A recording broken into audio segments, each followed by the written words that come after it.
This is a video I wanted to make ever since I noticed something I saw on Twitter a couple days ago. Now, I am aware of what's going on right now with the whole Comcast situation and the trying to roll back of the Civil Rights Act of 1860. I believe it's 1866 or something like that. Forgive me if I got the dates wrong. And I am like abreast of what they're trying to do now. As far as the Byron Allen situation, it's very sketchy right now because I've been hearing some extra stuff coming out of that is not all of what it seems, but the Comcast thing, that's pretty solid. But you see in this picture, and it's just a regular stock image, but it's actually being used for what I'm about to talk about right now and related to what I mean when I say about Comcast. So on my Twitter account, sometimes you'll get promoted ads put on there from pages that you don't follow, but they're trying to promote a business or a company in order to push a product. What I've noticed from Comcast in the last 2 days is that they have been promoting a lot of black images into my Twitter feed, and by that I mean people who work for Comcast and they may have a good position in there that's worth talking about. I believe the other day they talked about some guy who's the director of something. He's a pretty young black guy. Then I just saw one where it had an image that had like 4 black people, looked like they were at some kind of special function because they were all dressed really nicely, talking about something that they were a part of or attached to as far as Comcast goes. This right here goes back to the whole narrative of I have a black friend, I have a black spouse, I have children with somebody who's black, and it's basically an admission of guilt. Notice that whenever a palm color person throws any one of those out there that I just said, they're literally trying to remove themselves from a situation that may qualify them for being a racist, or whenever they say something that is racial, they'll come out and say that in order to try to duck and dodge any kind of consequences, as if that has any bearings on why they should not be dealt with according, whether verbally or in some cases physically. So they use that basically as a shield in order to not face any backlash. I posted up on my Twitter account because you can make pinned posts, and it was a post that I made a couple years ago, and that post is still on my page. I'm gonna go there right now and I'm gonna read what it says. It says, "Dear white people," and it was posted on February 28th, 2017. "Dear white people, posting a picture of a black baby and a white baby embracing each other won't end systematic racism." I got a lot of feedback on that, which is why I pinned that particular post. And it's still true because people will post those pictures up because what happened was I saw it as a meme, and I saw it a lot on Instagram at the time, and I kept seeing it, and that's what made me make that post. And everybody thinks that if they do that, then that's gonna, somehow end systematic racism. Keyword there is systematic. Broken down is system, which means a hug and an embrace of babies from two different social constructs known as race is not going to end that. It'll just pull at people's heartstrings and say, "Oh, that's so cute." But at the end of the day, it's not even organic because the picture that was taken that I was talking about was more for a photo shoot. So they just put two babies right there of two different races, and they just happened to embrace each other and they took the picture. It wasn't organic. It's not like they were on the like in an environment like at a mall or something like that, or at a jamboree. But them saying I have the white friend, or I have a black spouse, or I have quote unquote mixed children, biracial kids, however you want to put it, that's just an admission of guilt whenever they do something like this. And to the people who are that black friend or that black spouse, they are using you as a prop. I will say this again. They are using you as a prop in order to mask or hide what they really are, what they truly are. And if I were you, I would dissolve that friendship immediately. And that's when they say they have a black friend, they literally mean that. Especially because of where I work at, and I've worked many events. I'll never forget one time it was a group of palm-colored individuals, and it was about a group of probably 10 of them total. Out of all 10 of them, only one of them was black. That was the black friend. So it's like one black friend for every 9 palm colored friends, I guess you could say. And I've seen it on numerous occasions. Even if they were to go out on a double date, you would have the white couple, then you would have the interracial couple. So then again, you're still that one black friend and you're the black spouse. So that's 2 in 1 right there. So what they'll do is, another thing, this goes back to that thing with that Lisa Maria Falcone saying she could say the N-word because she knows Alicia Keys. The same thing could work as if she was with a black guy and she could just said, I could say because my spouse is black. I said, people need to know when they are being used. Now it's crazy, this is a stock image right here, but look and notice that the 2 white friends are smiling, but the black friend is not.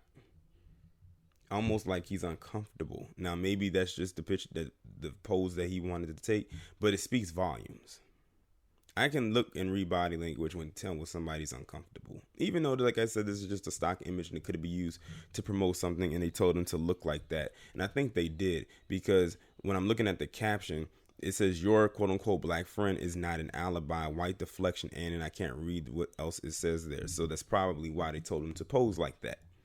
Or maybe they didn't know that they was going to use that image, or maybe they did, and this is the result. And they decided to use this picture because it works with the title of the article and what they were about to talk about. So all I'm saying is this.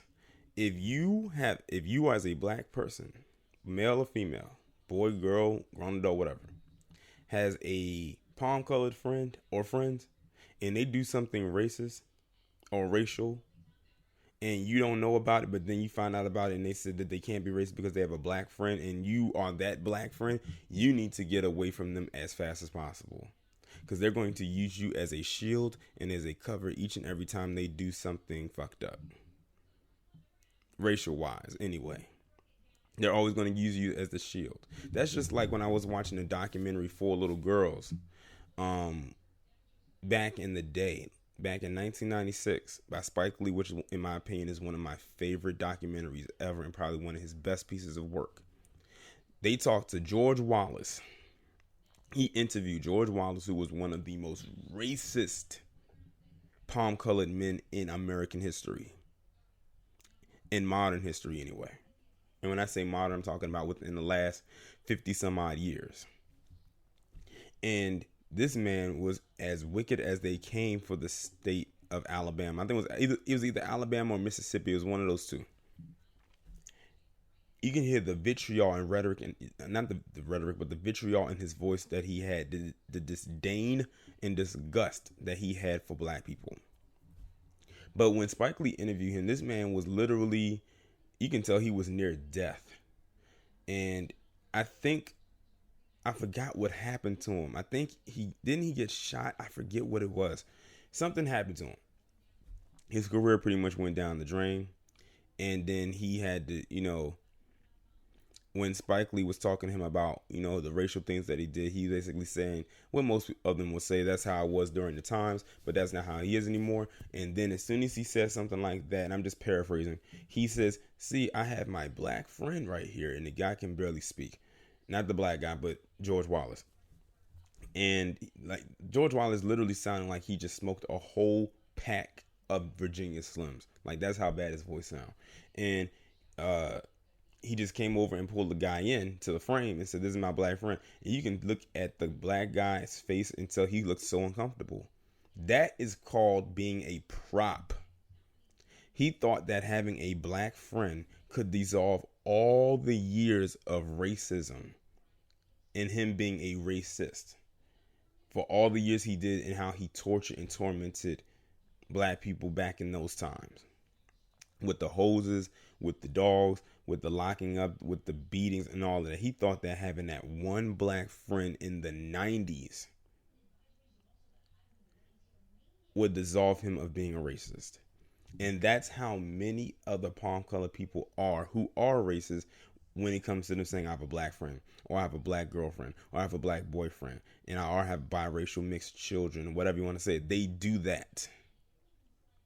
to cover up their wicked ways, whether current or in the past. Well, George Wallace, he's been long deceased. So, like I said, he was near death when he did that interview. I don't think he died. I think he died not too long afterwards. I think, was it 98 or something like that? So like 2 years later. The world, trust me, is way better without him. If you don't know who George Wallace is, I suggest you look him up. I think when I did my White History Month a couple years ago, I think he was one of the people that I talked about. As a matter of fact, I remember he was one of the people I talked about. And if I talked about you in White History Month, that means you were one of the baddest, and I not say that in a good way, one of the baddest palm-colored people in history. More so American history. I had some from across the pond, but mainly from here. But yeah, that's really all I wanted to come on here and talk about. I said, like I'm saying, if you are black and you have palm-colored friends, don't allow yourself to be a prop whenever they do something or say something racist, because they'll do it in a heartbeat. And what's so unfortunate is that you'll have some black people that will go along with that, because many of them are scared to call out their palm-colored friends or compadres, confidants, associates on their racism out of fear that they're going to clap back at them with something more harsh or try to label them as something else. Because they'll get defensive. Trust and believe. And then you'll say, we've known each other for all this time. Or they'll lie and say that you allowed them to say it. And that's another thing. If you were black and you allow them to say it, you need your ass beat too. For real. Now, I can't give you any kind of cover if you do something like that. I can't to try to kind of your defense if you say something like that. At that point, there's multiple ass wounds that will have to be handed out that day, because you just basically let the beast unleash itself. And they'll try that too. They'll probably even try to lie and say that you allow them to use it, so they can throw you in the middle of their BS, so they're not out there stranded. But I'm going to end the video on that note. I think by now y'all pretty much get the point. Y'all let me know what you think in the comments, and I'll talk to you in the next one.